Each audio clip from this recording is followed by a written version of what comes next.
E pazakon takime me të vdekur, 57 vjeçaria pretendon se vuan nga gjendja rrallë.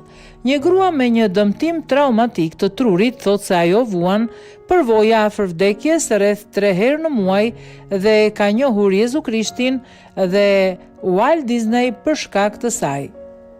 Beverly Gilmore, 57 vjeç, në Angli, thot se mjekët e kanë diagnostikuar ato me ndërgjegje të çrregulluar, një term që zakonisht përdoret për t'ju referuar një personi që është në gjendje kome ose të vdekur. Ajo tha se gjatë kësaj periudhe, ajo ndjen se zemra e saj ndalon dhe trupi i saj fillon të mbyllet përpara se të ketë një përvojë jashtë trupit ku mund të ndjej veten duke lënë trupin e saj.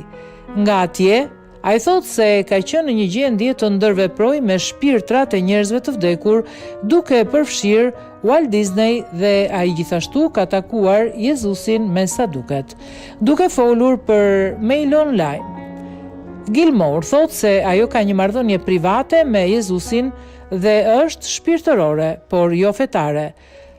Ai po tregon histori dhe kur e takova ishte një ndërtesë e mahnitshme dhe druri duke i gjallë dhe i ruajtur mirë, ka thënë ajo në takimin e saj me Walt Disney. Kur kthehesha, bija përsëri në ekstaz dhe shkruaja historinë e tij dhe pikturoja gjithçka që më tregonte.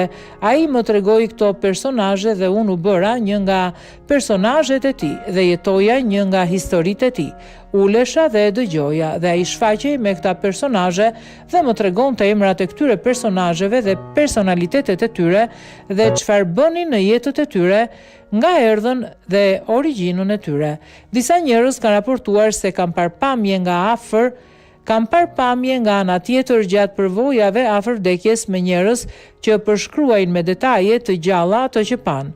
Megjithatë, sipas kërkimeve shkencore nga Instituti i Teknologjisë në Kaliforni, shanset për jetë pas vdekjes janë pothuajse zero, gjë që është pak zhgënjyese nëse shpresoni të zgjidhnit mendjen e Walt Disney për ide të reja filmash.